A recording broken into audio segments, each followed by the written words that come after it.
欢迎收听11月29号的迦南之声，我是诗谦牧师，大家平安。我们今天要一起来分享以西结书43章1到27节。以西结书43章1到27节，在今天祷告的经文是在以西结书43章的第7节。必朽的人啊，这地方是我的宝座，我要住在以色列人中间，永远统治他们。以色列人和他们的君王都不会再拜偶像，或为已死的君王立碑而侮辱我的圣名。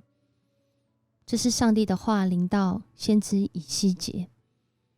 上帝应许他要永远住在以色列人当中，永远的统治、掌权、作王。而这些人不再敬拜偶像，或者是去拜那个已死的君王，来侮辱上帝的圣名。以西结书第1章，以西结领受异象，看见上帝的荣耀在耶路撒冷的圣殿，然后接着这荣耀一步一步用人能够了解的方式离开了这个圣殿。上帝的审判临到他的儿女，但是来到了43章，一样领受如同加巴鲁河边的这个异象，上帝的荣耀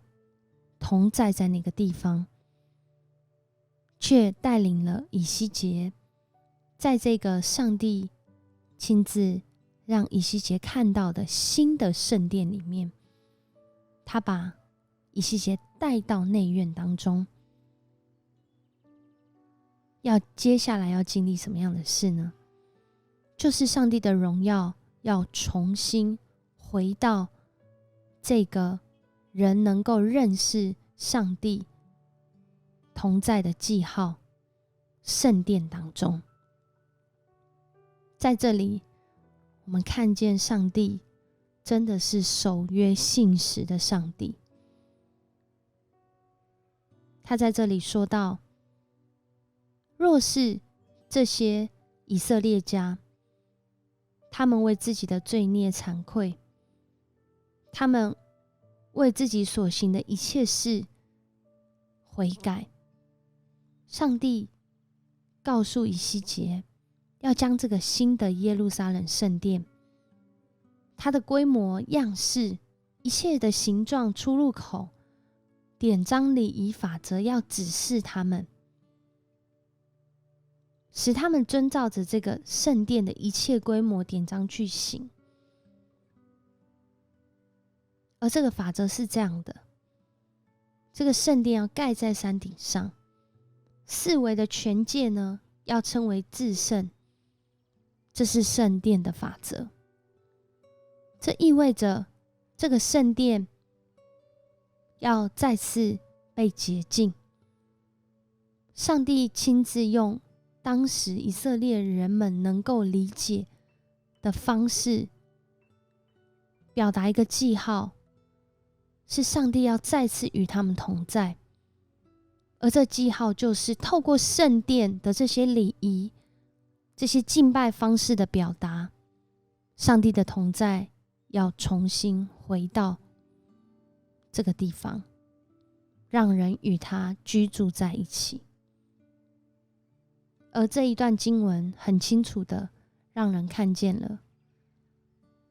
人要经历上帝的荣耀，正如同圣经有一句话说，尊荣之前必有谦卑，当然这是用在人的身上。但是我们要经历上帝的那个荣耀的时候，很重要的谦卑是人自己要先悔改，让自己的心能够来接纳，能够来领受上帝的同在。上帝是一直与我们同在，没有错。可是我们很常会因为自己的骄傲、自私、罪恶而拒绝，甚至失落了上帝的同在。也是因为这个原因，以色列人在过去上帝的同在没有办法与他们在一起，因为他们不愿让自己的生命有这样子的一个空间，洁净的空间，悔改的行动，让上帝的荣耀透过他们的生命表达出来。然而今天透过这段经文，上帝的荣耀要回到他子民当中，回到这群愿意以悔改当作记号，以洁净当作记号，吸引上帝的同在。而我们今天也领受了这段的经文，更是提醒我们，在当时的祭坛，在这个新圣城、新圣殿的祭坛，不同过去摩西会幕的祭坛，它已经盖得更大，还要踩那个凳台才能够上到祭坛的上面去做献祭的动作。透过这个公牛的血来涂抹，使这个祭坛成为洁净，成为可以使用，成为可以献祭的。而今天的我们，就好像保罗说的，我们要将自己献上当作活祭，这活祭也是需要被洁净的，需要在上帝的面前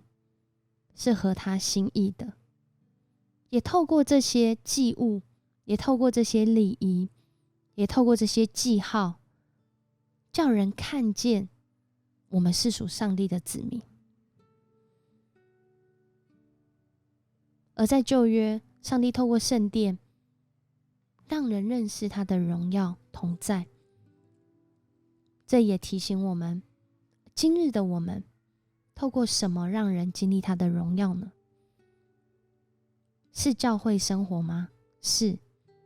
日常生活吗？也是。更是我们这个属上帝的人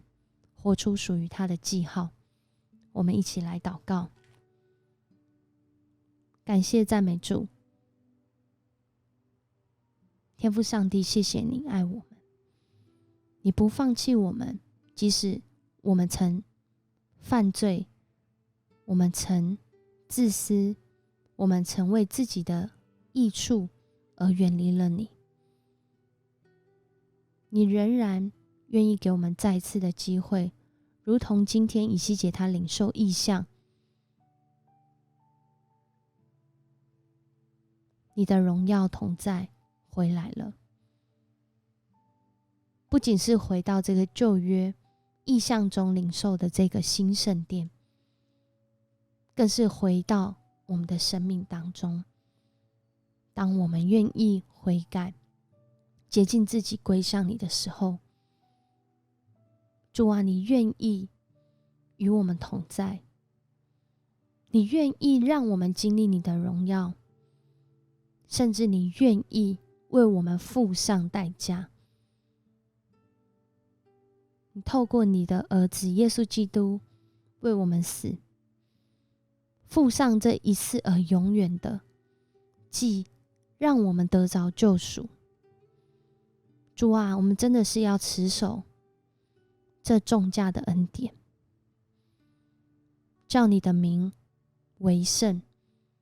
叫你的名得着当得的荣耀，使今天的我们透过教会，透过我们每一个人就称为教会的生命，要让我们就成为你荣耀同在的记号。谢谢你带领我们，与我们同在。祷告奉主耶稣的名求，阿们。谢谢你收听今天的迦南之声，我是世谦牧师。愿你成为上帝荣耀同在的记号。我们明天见。